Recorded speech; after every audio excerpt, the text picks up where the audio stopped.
All right, now keep in mind, context is everything here. That's why you're seeing that context symbol there. Now we're in secret number 4. You cannot solve a problem on the level of the problem. If you notice that little arc that is going over the mini me, the mini you must transcend the level of the problem in order to reach the solution.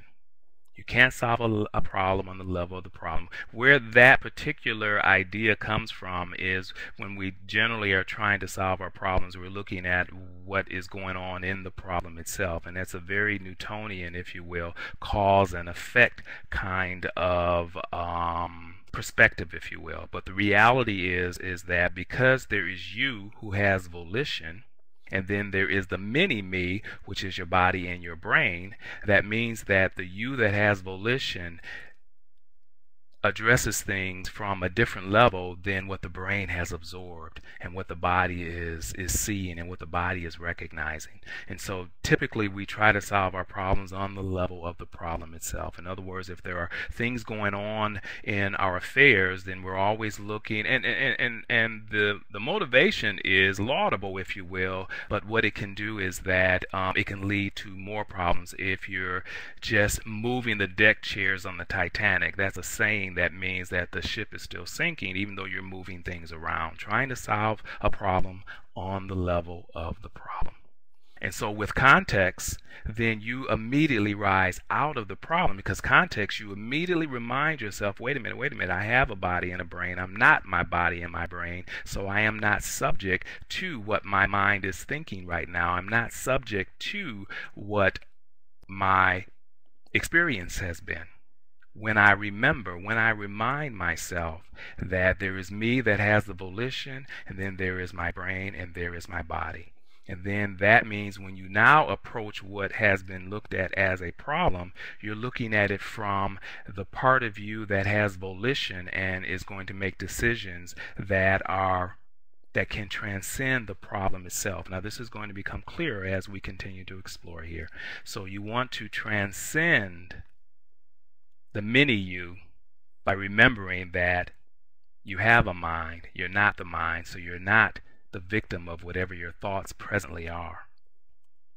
And so, practically speaking, what this means is that there are affirmations to make changes that have engaged all sorts of well-meaning and empowering things to make changes, but of course you've noticed that they have either been short-lived or you have found that they have petered out over a time. And that is because you find yourself, when you're using affirmations, you think you're talking to yourself when you use affirmations. Now again, I'm going to make a distinction here that's going to sound very subtle. However, in its subtlety is a profound power. So I want you to begin now, if you're one who resonates with using affirmations, if you're one who resonates with positive thoughts, if you will, and endeavoring to think positively, I now want you not talking to yourself, but rather talking to your body. Body also includes your brain when I say talk to your body. So in other words, your affirmations are now is that you're affirming something for your body, you're affirming something to your brain.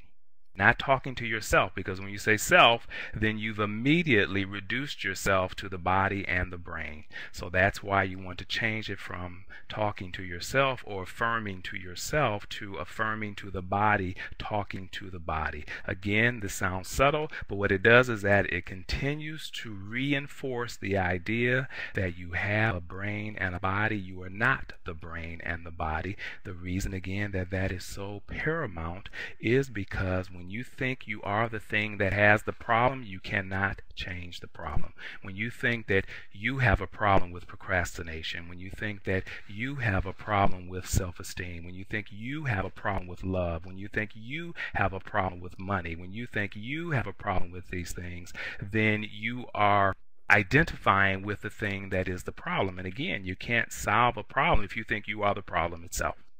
And so this is why when you talk to the body, you're establishing that distance, if you will, between what has volition, which is the true and authentic you, and that is the instrument and the means, which is your brain and your body. So you want to find yourself affirming and talking to the body.